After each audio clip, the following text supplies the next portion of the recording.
This is Jeff Liberty, and this is an Aliant.net exclusive. I'm here with the main man and drummer for the Northern Pikes, Donnie. Hey, how you doing, Jeff? Good, yourself? Good, good. And what are the Northern Pikes doing in town tonight at O'Leary's? We're playing a live show starting at 9 p.m. and playing a mixture of old tunes, new tunes, up and down, you know, soft, loud, mostly loud. And everybody knows about the rich musical history that is the Northern Pikes, all those great albums and songs, Teen Land, Things I Do for Money, and all this great stuff. But you recorded this new record. Tell us a little bit about it. We recorded in February in the heart of winter in Saskatoon. First time we've actually ever released recordings from Saskatoon, our hometown in Saskatchewan. We recorded with a friend of ours, Ross Nikiforuk, who played keyboards with us for about 3 years in the 90s. An unofficial member. An unofficial Pike member, Ross, yeah.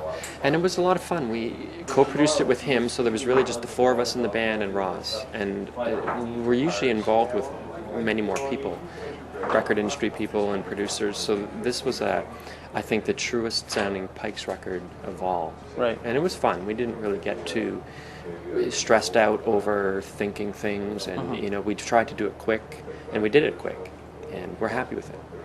So this is probably the most grassroots you've approached something like this. Are you going to release this nationally on another record label, or are you shopping it right now, or what are your plans? Well, it's available at maplemusic.com and thepikes.com immediately.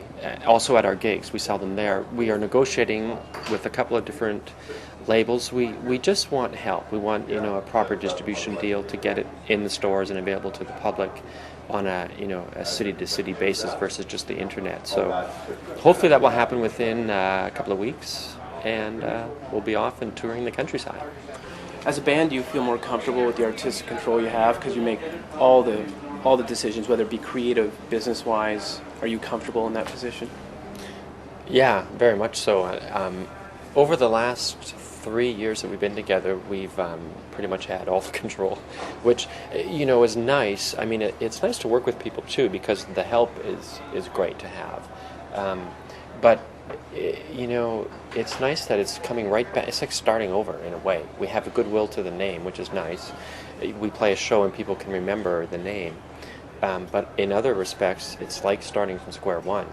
And so we take all the knowledge that and the things that we've learned in the past, good and bad, and you sort of try to get a new direction, a new focus. And like I said with the record, It's a Good Life. It's right back to sounding as honest as we were when we first started, just four of us playing in a room together. And I think it's the time of now that music is coming back to, you know, guys playing instruments, real vocals happening, no sampling. That's all nice, and it's fun to do, and we have done that. But it's also really nice to just plug in a couple of amps and put a drum kit there and just play. And so we're back to that, and we feel pretty good about it. And recently you just went to Japan. And being Canadian rock legends here, you know what to expect from your audience and stuff. What was that experience like in Japan? Well, Japan was great, actually. 9-hour flight from Vancouver to Tokyo, and we have a song, Beautiful Music, from our second last record, Truest Inspiration, that is getting really good airplay in Tokyo, which was great. And we played at the Canadian Embassy for Canada Day. And we did a couple of in-stores, played live on the radio, so we really had a good week there of doing a bunch of press and promo. And the neatest thing was seeing Japanese girls singing to beautiful music. I mean, that was... And they probably couldn't speak English. Well, some could, and some couldn't. That was the neat thing. You're signing records afterwards, and some can't really speak English. And it's like communicating by other methods. And I remember going to McDonald's of all stupid places and pointing to, like, you know, a filet and fries, you know, because in McDonald's there, like, there's really no English. So it was a great experience. We loved Japan. Right. Well, we're glad you came to the Port City. You planning to come back soon?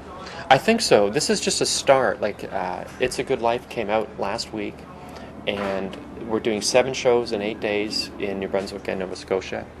And I think in September, October, we're definitely going to come back and do more of a major blitz across the Maritimes. Wow. Well, we look forward to it. It's been a mean pleasure. Excellent. Thanks, Jeff. Donnie. Cheers. Take care.